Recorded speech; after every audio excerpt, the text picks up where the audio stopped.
Is it still an MMO when you're the only person playing it? Today I logged into Project Gorgon and found myself the owner of my own personal island.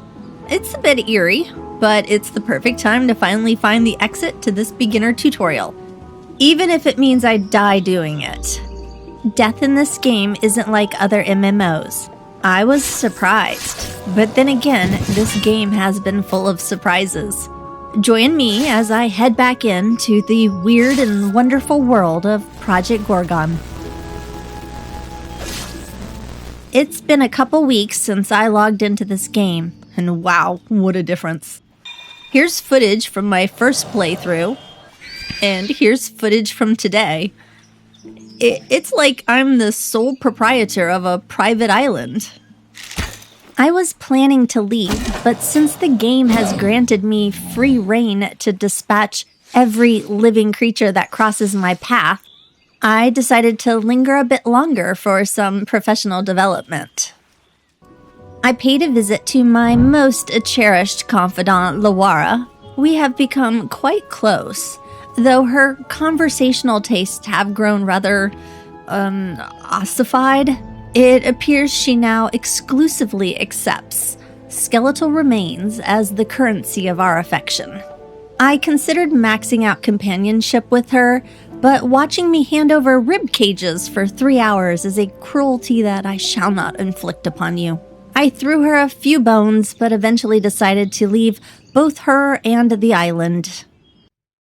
After an hour or so of honing my skills on the abundance of available mobs, I decided to check out the dungeon exit.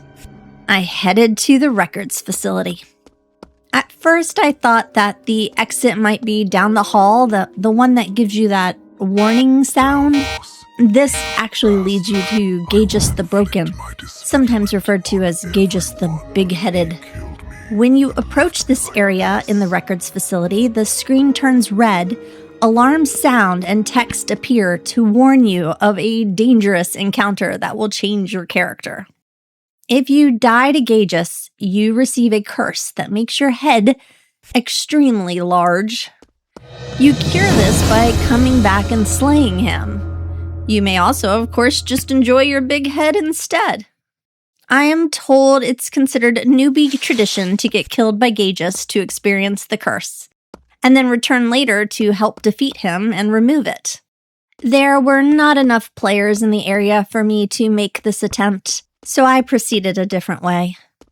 In my first run through these halls, I was blissfully unaware of the fact that they even contained hostile mobs. Weeks ago, there were so many players in this dungeon that the hallways were kept consistently clear. Today, I was forced to carve a path through the opposition. Good thing I leveled up those skills. I quickly found the exit, but there was an intriguing alternative to pursue, a cave of spiders. Curiosity killed the cat. Meow, my friends, let's check it out. I explored the cave, dispatching a multitude of 8-legged horrors with relative ease, until I came upon the Megaspider. This low-level boss had 400 more health than I did and dealt significant poison damage. I attempted to retreat, but despite my ever-improving cartography skills, I got lost in the caves and met my demise. This was the first time I've died in Project Gorgon. I was rather surprised by the non-existent death penalty. In a stunning display of participation trophies, the game rewarded my failure with 50 experience and promoted me to level 1 in dying. After the fact, I have learned that players are often encouraged to die intentionally to gain a death bonus. Had I known, I would have made a feeble attempt to kill the arachnid rather than fleeing like the shuddering coward we all know me to be. After dying, I took it as a sign that it was my time to leave the island. I went through the exit portal and entered the Serbule Hills. Here I met Yurra, or actually her projection. It appears Yurra was a confidant of mine in the hazy period before the great mind wipe scoured my memories clean. Yurra reveals that I was once a legendary demon hunter who was captured and corrupted by demons. To save the world, Yurra was forced to perform a ritual that cleansed the demonic influence, but wiped my memory entirely. Now she tasks me with hunting down a rogue professor named Dalvos, the very architect of this demonic contagion, by investigating his bizarre local experiments. It appears that poor oversized Gajus was merely a discarded remnant of this man's lunacy. When Dalvos was forced to abandon the island, Gajus was just left behind. Dalvos sounds like a fun Dr. Moreau type. I'm sure this game is about to get a whole lot weirder.